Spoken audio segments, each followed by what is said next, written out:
Minors in newsrooms like this one are complaining about what they call a culture of secrecy at UNC. We'll tell you why. Minors buying alcohol may be just a few clicks away. We'll investigate. And the long road to gender-neutral housing at Carolina. We look back at the process. Carolina Week starts right now.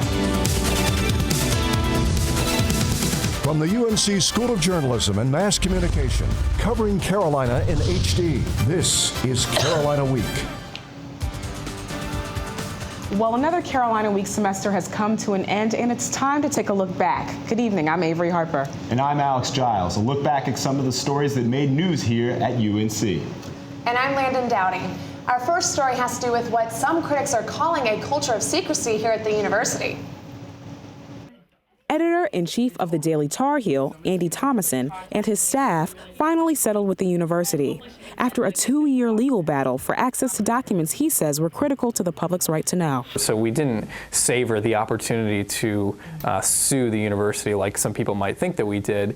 We just felt that we were doing what was right. But the settlement hasn't made getting public records from the university any easier. Thomason says he's been waiting for another record from the university for more than a year. It's almost not worth it to even pursue it anymore, because when I get it, it's not going to tell me anything I didn't already know. Thomason and his staff aren't the only ones waiting on documents, and some in the media think the delays may represent the culture of the university. Hugh Stevens is an attorney who represents news organizations. He and his clients have sued the university for access to records related to the football academic scandal and other issues. He says UNC has a history of resistance when it comes to disclosing open records. I've told the University Council to her face that they have elevated foot dragging and stonewalling to the level of high art. University System Communications Vice President Joni Worthington refused to go on camera, but says the university decides which documents to disclose carefully because violation of federal privacy laws could result in a loss of federal funding. Stevens disagrees. It hasn't happened. It wouldn't happen unless you had a systematic and purposeful violation of the law. And clearly, that's not in the cards here. Dr. Kathy Packer is a UNC professor and the director of the Center for Media Law and Policy. She says other than being ordered to pay attorney's fees, there aren't legal penalties for public institutions which fail to disclose public records. If there are no penalties for disobeying the law, then why would you obey it? Thomason says the university's sluggish response to public records requests can interfere with the Daily Tar Heel's mission to inform the university community. It's a real shame that this university is such a monstrous bureaucracy that is so against really basic attempts to examine its inner workings. In Chapel Hill, I'm Avery Harper. Alcohol and minors, not a new subject, especially around here. And a recent study at UNC suggests minors may be able to buy alcohol without leaving the house. Reporter Jordan Powell tells us more. The UNC discovered thousands of websites that ship alcohol directly to your house. That makes buying alcohol as a minor as simple as logging onto your computer.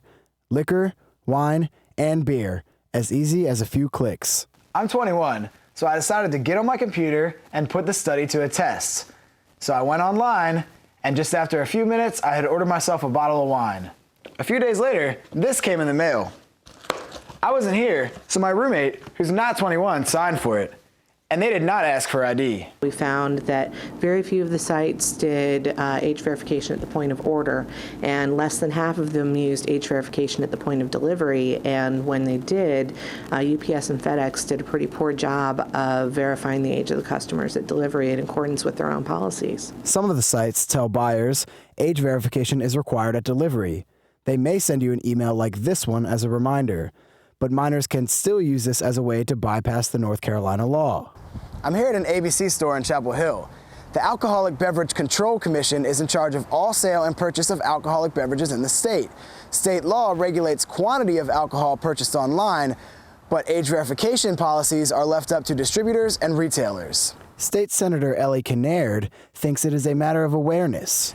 I was shocked when I learned that there were thousands of sites where underage people, well, presumably all people, could order online alcohol. And I don't think that most of the public knows that, and I don't think the legislature knows it. Reporting from Chapel Hill, I'm Jordan Powell. After a year of lobbying, starting next fall, you will have the option to choose gender-neutral housing. But getting there wasn't easy. Reporter Johnny Gill followed the campaign as it unfolded. For thousands of UNC students, a dorm like this one is a home away from home.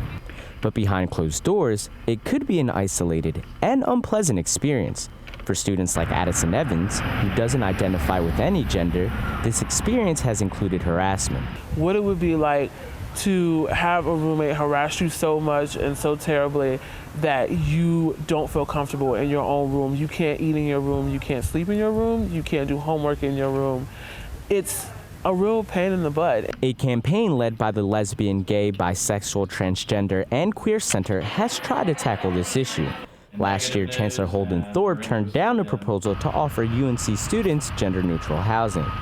Terry Phoenix. We were told that if we wrote a proposal and we worked with housing to develop a plan that could be implemented, that the chancellor would consider it. And so that's what we did all last year. But there was more than a proposal. Students' leaders organized a sleep-in at the Campus Y. It was all about awareness. Kevin Claiborne. In order for us to make this a community accessible and equal for all students, we have to keep pushing. Then there was a march to the Carolina Inn and the site of a Board of Trustees meeting. With a room full of hopeful supporters, Phoenix and Claiborne presented the proposal to the University Affairs Committee. They've received support from Student Body President Will Limonsaw and Vice Chancellor Winston Crisp. Then, all in favor? Aye. Opposed? The motion passes unanimously. For them to immediately vote on it unanimously was like, wow, this is ridiculous. It was a great moment because it showed that all the hard work that we had put into it was being affirmed by the people that had the power to make this option happen. And for Evans, this was an early Christmas gift. And I actually cried when I found out about it, and I just was overcome with joy because I know a lot of people here at the university that have been affected by the lack of having gender non-specific housing. Reporting in Chapel Hill, I'm Johnny Gill. Officials say specific dorms and on-campus apartments will offer this option. But as of right now, all the rules and regulations have yet to be worked out. We will keep you posted next semester. We spent a good part of the semester talking about the search for a new chancellor here at the university, but we aren't the only school looking for a new leader. Reporter Angelica Mohabir is following North Carolina Central University's ongoing search for a new chancellor. NCCU senior and student government president Reggie McCrimmon is one semester away from graduation, but he's still dedicated to the new chancellor. He sits on the search committee. This is definitely huge, and this has to be done more now than ever in U.S. history, and especially in the history of HBCUs. He says there's a lot at stake. So that opportunities, resources, job placement, all those things match up for students to be completely successful in this global society that we live in. The chairman of the search committee is Harold T. Epps. In a statement on the Chancellor Search webpage, he says, most of the logistics are done. Quote, with just 2 weeks of advertising, we received applications from 16 promising candidates. These applicants represent 10 states where they serve as professors, deans, provosts, and business executives. 12 additional prospects have expressed serious interest. So, what do students think? I think the students do care, but I would definitely like to see them show their concern and express their thoughts into this, as well as numerous other issues and just so many different ideas and concepts around the campus. The search committee has created a survey students can take to voice their opinions. Reporting in Durham, I am Angelica Mohabir. Some students at Central are trying to get what their peers at other schools take for granted, a 24-hour library. Reporter Maeva Mitchell reports. North Carolina Central Student Body Vice President Carmelo Montalvo is stepping to build enthusiasm for homecoming weekend, but he's also trying to build enthusiasm for a 24-hour campus library. And why do you think that is? A mixture between priorities, actual budget limitations, and what is perceived that the students actually need and want. Carmelo organized a 24-hour library forum. He invited the library director, campus security, faculty senate, and the student body. Library Director Theolosa Shields told the students it came down to dollars. Where our budget was cut 10%. Students lined up with questions for Shields. Looking at the best interest of the students or cost, or like what's the game plan, to do everything the state says or to do everything you feel is right. The forum produced results. In less than a week, the hours were extended, but it's not 24/7. Instead of closing at 11 p.m., it now closes at 1 a.m. And still, some students aren't happy. It was a good Band-Aid, but I'm overall not. I'm satisfied with the attitude that administration took and the initiative that they took to move them so quickly from 11 p.m. to 1 a.m. again. Montalvo says he and other students will continue to press on until the library is open 24 hours a day. Reporting in Durham, I'm Maeva Mitchell. Playing video games is a big part of college life, right? Sure, but they could be bad for you. That story coming up. Connect with us online by liking the Carolina Week Facebook page and following us on Twitter at Carolina Week UNC.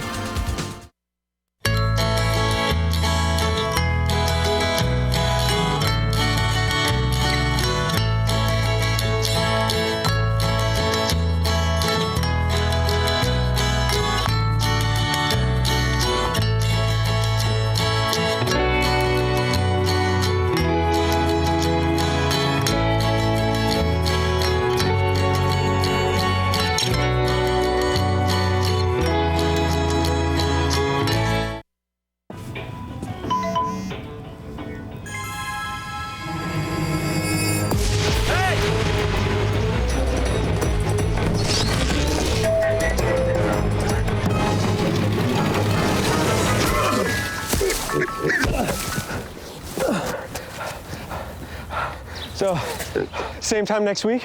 Well, of course. Put away a few bucks, feel like $1 million. For free tips to help you save, go to Feed the Pig.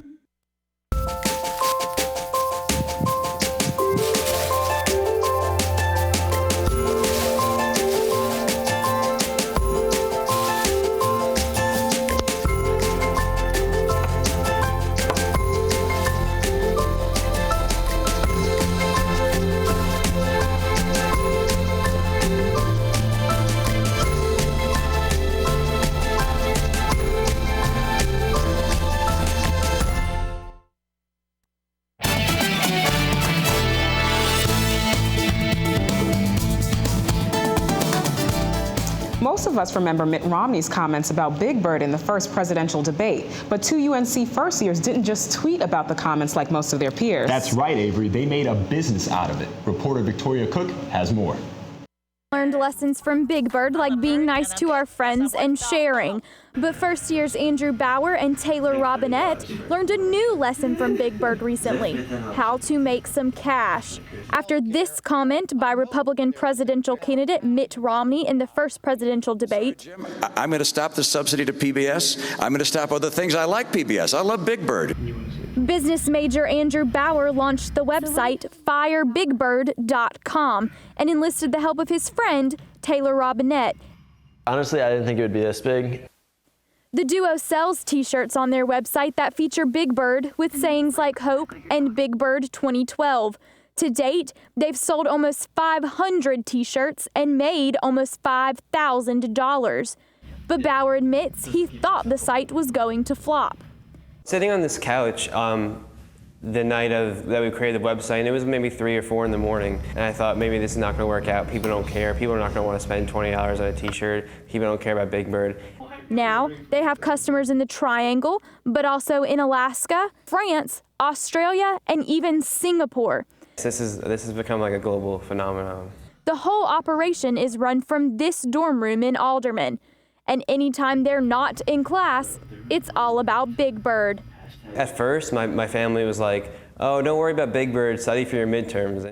And the pair is doing exactly what Big Bird taught them by sharing their profits and donating them to charity.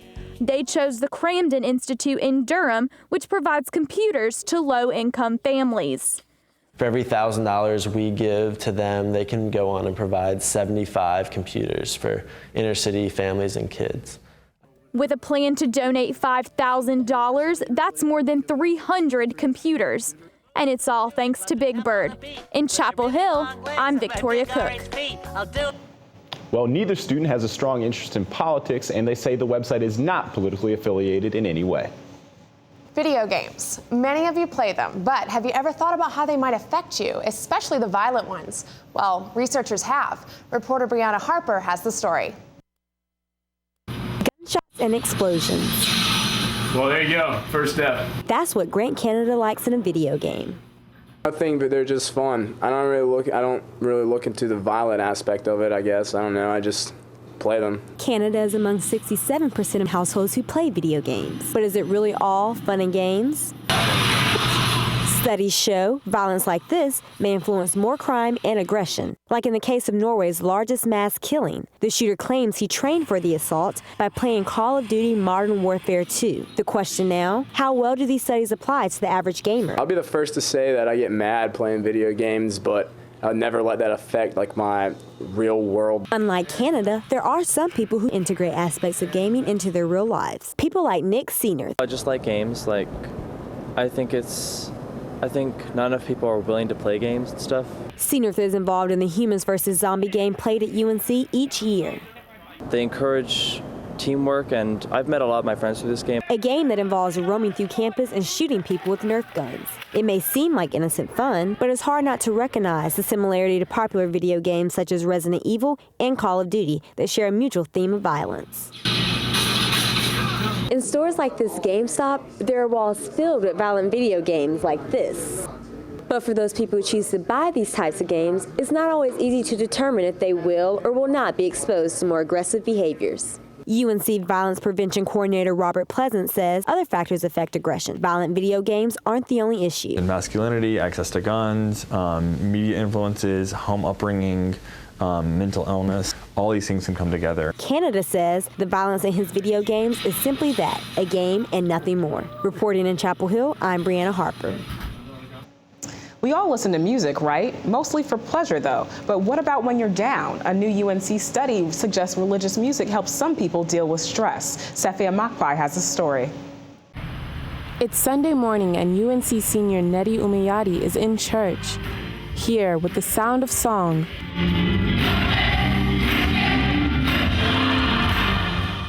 and the word of God, she says she feels most calm. Basically, after a long week at UNC, having this 2-hour period where I just sing and praise with the church is just a good way to relieve all that stress and relax me. A UNC study suggests Umeyadi is not alone, especially when it comes to older African Americans.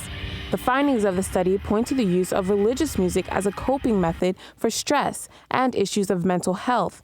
This, according to UNC Nursing School's Dr. Jill Hamilton. They find personal meaning in the words of the songs, and that helps them to find comfort and strength during stressful times, such as work-related stress. Work-related stress that students feel too. Here on campus, there are many young African Americans who use the same type of music their older counterparts use to cope with stress. This is the UNC Gospel Choir. The group meets every week, twice a week, to sing, praise the Lord, laugh, and be at peace. The study included 65 older African Americans and focused on 5 types of religious songs. Umeyadi favors gospel. Hamilton concluded songs evoking thanksgiving and praise were used the most. Reporting from Chapel Hill, I'm Safia Makpai. What's this rhino doing in a Tar Heel's house? He's coming to dinner, of course. A story you have to see next. To you, this is a place to hang a coat. To someone else, it's a place to teach a child a lesson you'll never forget. Preventing child abuse and neglect doesn't just mean reporting it. It means stopping it before it starts. Find out how at preventchildabuse.org or 1-800-CHILDREN. A child is helpless. You are not. Brush, brushy, brush. brush, brushy brush, brush your teeth. Every day and every night. Now it's your parents' turn. Here's what you gotta do. Let them have your toothbrush so that they can brushy brush your teeth. Great job, you're almost done. 1, 4, 3, 2, 1. That's it. Help your teeth stay healthy. Brushy brush with a grown-up every day. Un día en el bosque las ratas jugaban. Fósforos que no es muy bueno. Escucha Smokey antes de tratar. Solo tú. No juegues con fósforos, no juegues con fuego. No hay nada para un pobre conejo asustado, a un pobre ratón sin casa en que vivir. Si el hermoso bosque es lo que deseas, no juegues con fósforos, no juegues con fuego. Solo tú puedes prevenir los fuegos forestales. ¡Fuego! Know what? What? Since I got adopted, I've learned a lot about these humans. I know. I mean, check out these two. It's Flirt City over here. Yeah, I noticed that. It looks like my human is definitely into your human. Oh, look! I think she's getting his number. Nice. Your human's got some sweet moves. Takes after his dog. Oh, look, they're doing that thing where they put their arms around each other. She kicked up a leg. It's like in the movies. That's awesome. Looks like we're going to be hanging out a little bit more.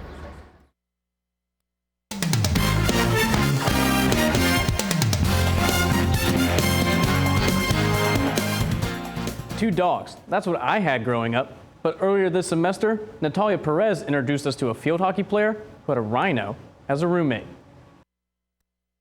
At first glance, Samantha Travers is your typical college athlete. She attends classes, studies every day, and suits up in Carolina blue to play defense for the field hockey team.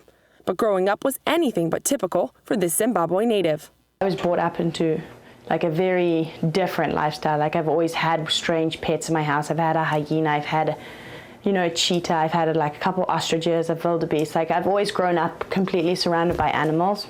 And that's what my parents' entire life is about. Travers' family runs an 11,000-acre game preserve. That's just a few miles smaller than all of Chapel Hill. My farm's huge. It's 11,000 acres.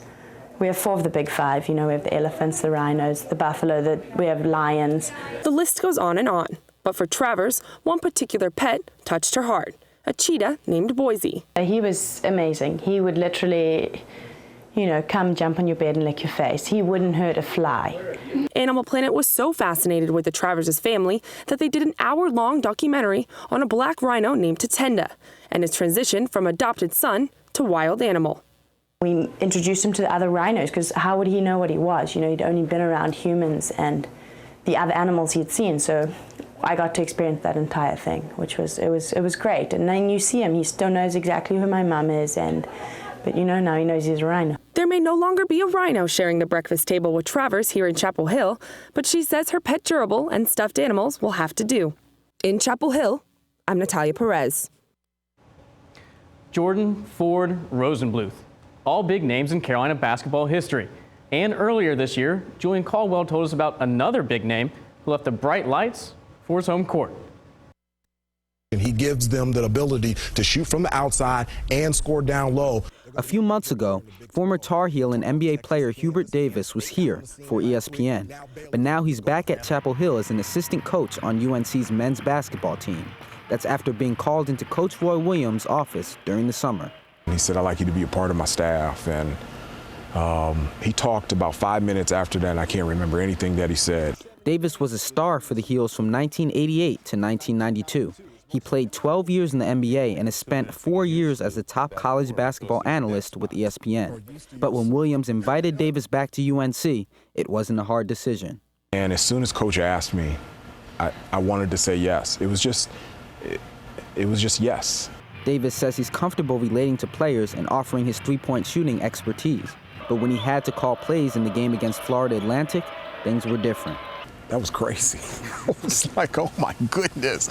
I had to draw up, I had a diagram during halftime. That was my first diagram that I'd get up on the board, and it was interesting. In fact, the whole experience of being a Tar Heel again has been overwhelming for Davis. I've told people it has been a gift that saying thank you is not enough. I don't it's almost stop it is too much. But there's no time to stop. He's just getting started. In Chapel Hill, I'm Julian Caldwell. And you know what? Atlanta Tar Heel fans should be happy to have him back. Last year, the team shot 34% from three, and with Hubert Davis, who was a three-point expert when he was here, the team's shooting 38% this year. Wow, I like the sound of that. Let's hope we can just keep on improving throughout the season. I'm sure that's what all Tar Heel fans are hoping for. Thanks so much, Will. You're welcome. His feet are dirty because he doesn't wear shoes, no matter the weather. And the practice isn't sitting too well with dining services. That next.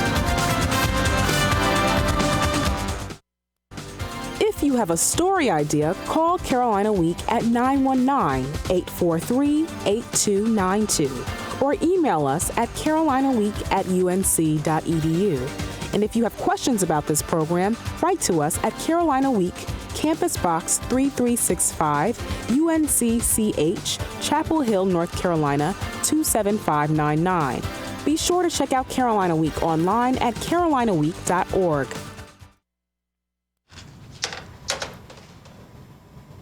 Wow, these are really good. You act surprised.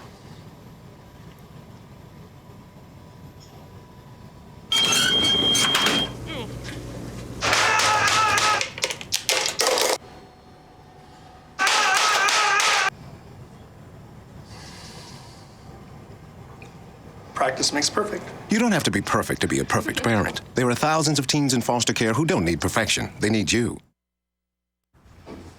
Hey, going out like that? Yeah, why? Well, what would the neighbors think? I see you! Come look at Mr. Feather. Look what I have. Mr. Bird, remember? Bark, bark, bark. We're just playing. We're just playing on trying to get you out of here. Even still. You don't have to be perfect to be a perfect parent. There are thousands of teens in foster care who don't need perfection. They need you.